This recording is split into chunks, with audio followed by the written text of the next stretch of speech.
provided federal, military, and law enforcement assistance to local governments during the times of major civil disturbances. The Garden Plot plan, drafted after the Watts, Newark, and Detroit riots, captures the acrimonious times when the document was drawn up. The plot warns against racial unrest as well as anti-draft and anti-Vietnam elements. The Pentagon activated Garden Plot to restore order during the 1992 Los Angeles riots. Garden Plot was superseded by U.S. Northcom Concept Plan, or CON Plan, 2502, following the September 11, 2001 attacks on the U.S. Under Homeland Security restructuring, it has been suggested that similar models be followed. Oversight of these Homeland Security missions should be provided by the National Guard Bureau based on the long-standing Garden Plot model in which the National Guard units are trained and equipped to support civil authorities in crowd control and civil disturbance missions.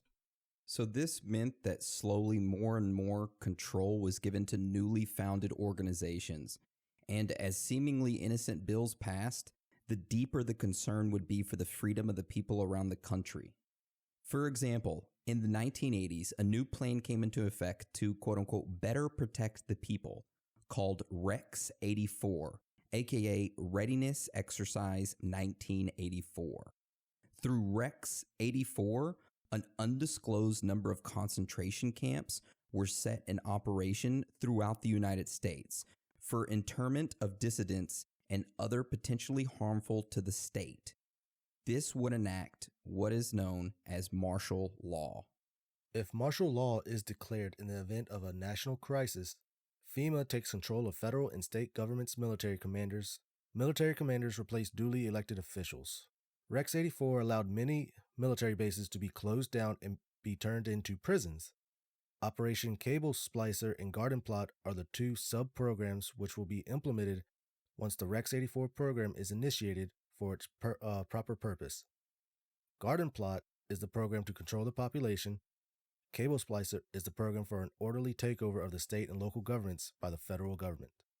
That's kind of scary. Yeah. Yeah.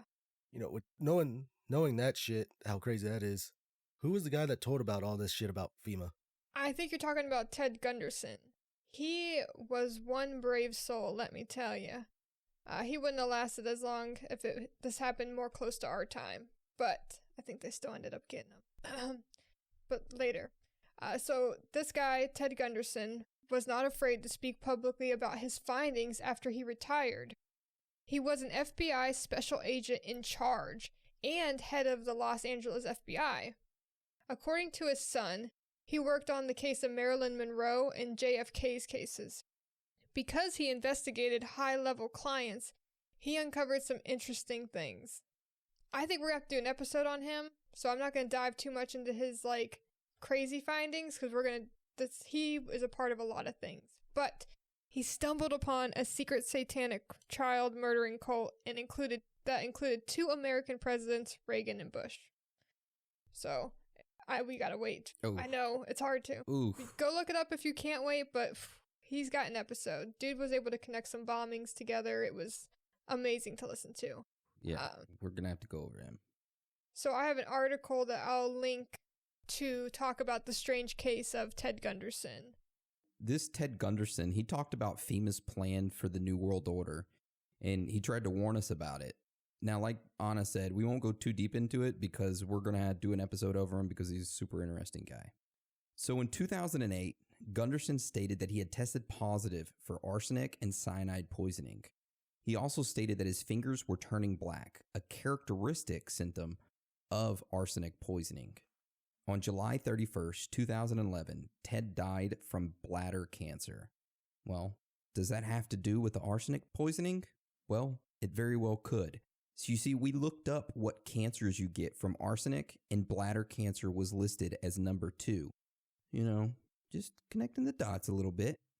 But that's a little bit about Ted Gunderson. He's the one who kind of blew the lid off FEMA, kind of leaked the information, an FBI agent, and he's the one who got it started. So we know about the operations that it takes for the government to take control, right? The executive orders, the the Rex 84, the garden plot, the cable Operation Cable Splicer. We know about all of them. Let's roll into FEMA camps and coffins. So Dan, do you want to tell us a little bit about that? I sure will. So FEMA seems to be preparing for something big coming. Something that we won't see happen, yet they are gearing up for it. Why has FEMA ordered and stockpiled about $1 billion worth of disposable coffin liners, 14 million body bags, and over 140 million lifelong meals or MREs? Maybe they're the ones who released COVID-19. Ooh. Well, I mean, when we start to learn about coffins and infectious diseases and taking out mass quantities of people, these coffins that we'll get into are sealed. So we'll talk about that in a minute. Shortly after being elected in 2008, Barack Obama placed an order for 500,000 plastic coffins, apparently to be used to bury bodies of individuals. Photographs appeared on all the underground internet forums that showed a site near Atlanta, Georgia, where thousands of coffin-sized black plastic containers were piled up. There's tons of pictures of this. I have aerial views. I found drone footage as well, linking all these to the page. There's so many. It's scary to look at. Like, why do you need that many? Just saying. What are you planning for? What do you know that's coming? That is a giant area. Yeah. That is. So how did they get the land to put all this stuff in? Well, as I said, this was located right by Atlanta, Georgia. Well, what is close to Atlanta? The CDC. Oh, okay. They are leasing the land. Which actually makes this more terrifying because they are the ones that have all those different diseases. They even have like the Black Plague sitting in there, They have diseases we don't even know about there. So why would they order all these coffins? Unless they either knew an outbreak was going to come, maybe COVID. Don't think so. I think it's going to be worse than that. But we'll get into later that recently they did Ebola trials of how to transport patients with Ebola. And I wonder if maybe that's going to be a big disease and they were preparing for mass deaths. It's scary to think about. Absolutely. Well, if the CDC did release a disease or were a part of that, these coffins, like I mentioned earlier, could be sealed. That way it wouldn't contaminate the earth. And I'm assuming they'd bury them. You wouldn't think they'd throw it in the ocean. But I will say I did see some stuff about the barges were having some of their shipment pieces thrown in the water. Like they were dropping pieces of the barge in the water. Let me tell you something about the ocean. Now, since I don't work in nuclear anymore, I can tell you a little bit about this. Okay, the people that I worked with, a lot of them worked on submarines. And a lot of those submarines were nuclear reactor submarines.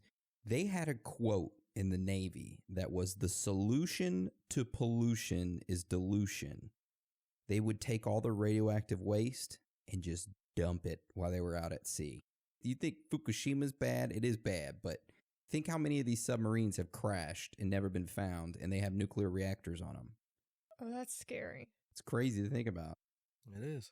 A little knowledge nugget for you guys. Yeah, dude, thank you. Patreon exclusive. Just so you know, I did find patents for this coffin, and I'm going to link them up and put them on the page as well. Holy smokes, you did. Yeah, she did. And the story for what these coffins are keeps changing. Because I read some people saying that you put it in the grave of somebody with their casket as to protect the earth from not caving in. And I have never, ever seen one of these things go in a grave before. It's always just lowered in. The casket is. I mean, I haven't been to that many funerals, but I've never heard of this before that. Cremation container for a cadaver. Multifunctional. So they burn them all. They don't bury it. Well, this one is a cremation container. Well, it says that if it were to be burned, it doesn't emit any toxic gases to the atmosphere.